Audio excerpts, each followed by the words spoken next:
is. Let's talk a little bit about magic. What is the difference between a magician and an illusionist? Well, magicians are illusionists in the formal sense.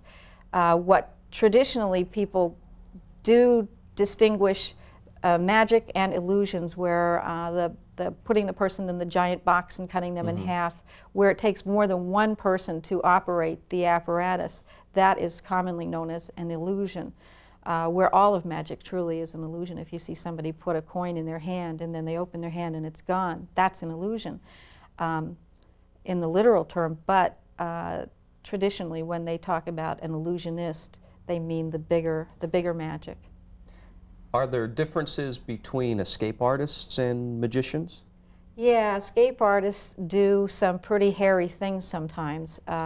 Magicians generally do fun, happy magic, and then escape artists push the envelope a little bit with doing some very scary things sometime, where they'll risk their life. And like, for instance, with the home box office special that I did, they put me in a straitjacket. They had the police put me in a jacket, and they attached my legs to a rope. The rope was then raised up on the end of a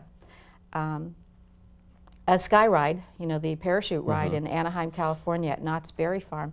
And they raised it 150 feet in the air. But they also set the rope on fire. So I had not only that to worry about, not only the rope, but the mechanism that goes up and down only had two speeds. It had very fast, which was free fall, and they also had very slow. So after I escaped from the straitjacket, then I had to slowly get lower to the ground. That was like the worst part of the whole thing. And once I got 150 feet in the air, I couldn't hear anything. You could, down on the ground, you could hear all the noise of the amusement park and all the great sounds of the amusement park. But once I was up there, it was like so still, and I could just hear the wind. And then once I released myself from the jacket, then the thunder of the crowd was just deafening. It was great. That was great. Dorothy, how do you take an idea for a trick and turn it into reality? Well, a lot of it is creativity, using your imagination. We try to tell people all the time, you know, new inventions didn't happen because somebody didn't think of it. You've got to think of an idea first. A lot of these things come up in a dream, you know, or a daydream or something, or you see something happen in front of your eyes and you say, wow, wouldn't that make a cool trick if I could figure this out? And then you spend, you know, I mean, there must be about 250 ideas that I've come up with that I have not ever had the chance to actually work out and figure out how to do them in a magical sense. But it's fun when you do figure these things out and try to present it to an audience, because that's the whole thing. Taking something that is impossible and making it happen right before your eyes. What do you think it is about magic and illusion and escape artists that seem to just attract people, you know, over the years? The feeling of wonder. The only way you can get that is if you see something happen and you know it shouldn't have happened. And that really releases all of your sense of logic. Your logic tells you that shouldn't happen, and yet you saw that it did actually physically happen. The only way you can get that is through the feeling of, through the magic, is the feeling of wonder. And we often get very upset when you see somebody exposing magic on TV without any good reason. You know, when you're doing... When you say exposing, you mean explaining? Explaining how something is done. Because an average audience that is watching a show, if they want to see a magic show, they don't really want to know how it's done. Even though they say they want to know, once you tell them, they go, oh.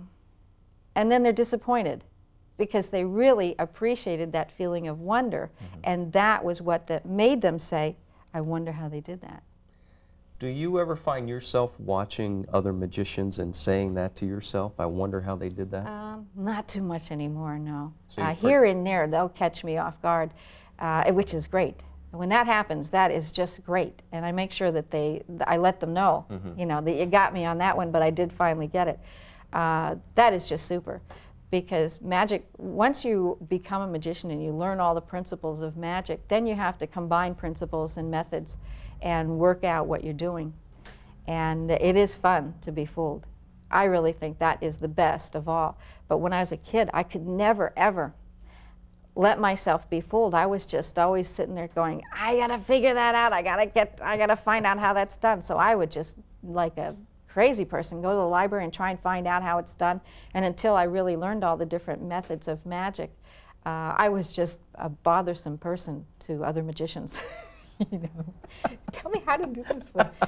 How does this one work? And so yeah, I think that's really just being. I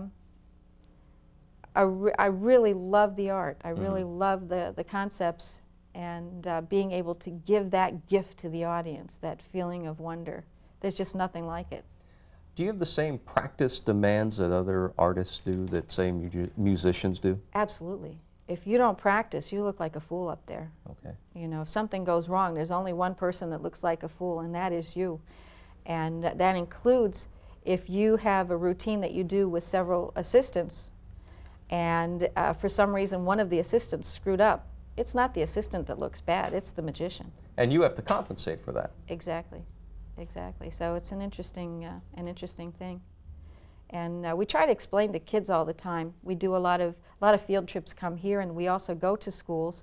And the main thing that we try to instill in kids' minds is that if you believe in yourself, you can do whatever you want to do in your life. Just believe in yourself. Dorothy, let's